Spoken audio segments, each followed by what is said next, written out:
কি ক'ব আজি 2 ঘণ্টিয়া ধৰ্মঘট অনুষ্ঠান কৰা হৈছে হয় আজি আমাৰ আৰএমচিৰ উদ্যোগত এইখন চিৰাং জিলাৰ কাজলগাঁৱত আমি 2 ঘণ্টিয়া অৱস্থান কাৰ্যসূচীৰ জৰিয়তে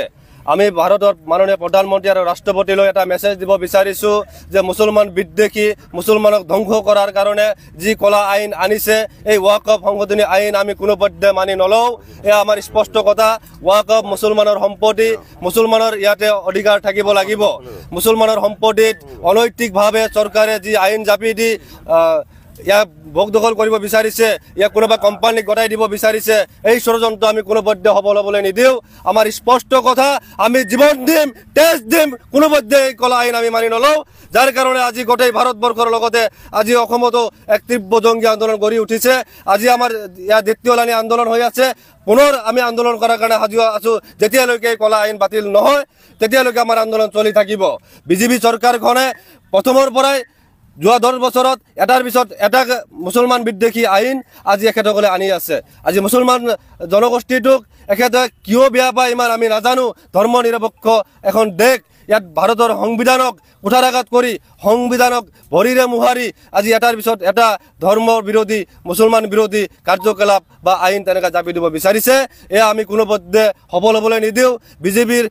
নেতৃত্বক মাননীয় প্ৰধানমন্ত্ৰীক আমি সকীয়াই দিছোঁ যে এই আইন আপুনি যিকোনো মূল্যৰ বিনিময়ত বাতিল কৰিব লাগিব অন্যথা ভাৰতবৰ্ষৰ কোটি কোটি মুছলমানে এই সংগ্ৰাম অবিৰতভাৱে চলাই থাকিব কৃষক আন্দোলনতকৈ এই আন্দোলন ভয়াৱহ হ'বলৈ গৈ আছে আপুনি সাজু থাকক ইয়াৰ কাৰণে ল এণ্ড অৰ্ডাৰ চিটুৱেশ্যন পৰিৱেশৰ সৃষ্টি হ'লে বিজেপি চৰকাৰে দায়ী হ'ব ইয়াৰ কোনো সংখ্যালঘু জনগোষ্ঠী বা নেতা দায়ী নহয় সামাজিক মাধ্যমত চৰ্চা হৈছে আপোনালোকে যিহেতু বিটিচি ধৰ্মীয় সংখ্যালঘুৰ সৈতে মাত মাতি আছে ওয়াকফ বিল যেতিয়া গৃহীত হ'ল বিজেপিৰ সহযোগী দলসমূহে কিন্তু সমৰ্থন কৰিছে বিটিচিত দুজনকৈ মানে ৰাজ্যসভা আৰু লোকসভাত কি আছে সাংসদ আছে তেওঁলোকক আপোনালোকে কেতিয়াও তুলনা কৰা নাই এই সন্দৰ্ভত কি ক'ব চাওক বিটিচিৰ এখন ইতিহাস আছে যে যিকোনো এজন এমপি বিটিচি কেন্দ্ৰীয় এজন এমপি থাকে বিটিচিৰ ইতিহাসত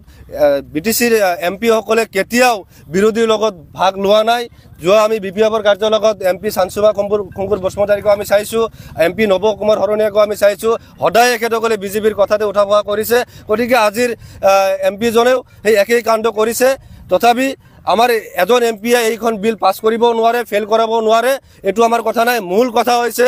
বিজেপি চৰকাৰখনে ষড়যন্ত্ৰমূলকভাৱে মুছলমানৰ এটাৰ পিছত এটাকে অধিকাৰ যি কাঢ়ি ল'ব বিচাৰিছে এইটো হৈছে মূল কথা গতিকে এই বিজেপি চৰকাৰক আমি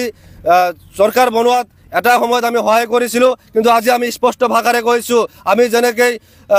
ব্ৰিটিছক খেদিব পাৰিছোঁ মুছলমানৰ লাখ লাখ মুছলমান মানুহৰ তেজৰ বিনিময়ত এইখন ভাৰত স্বাধীন হৈছে আজি ইয়াক যদি অস্বীকাৰ কৰিলে ভুল হ'ব গতিকে আমি তেনেকৈ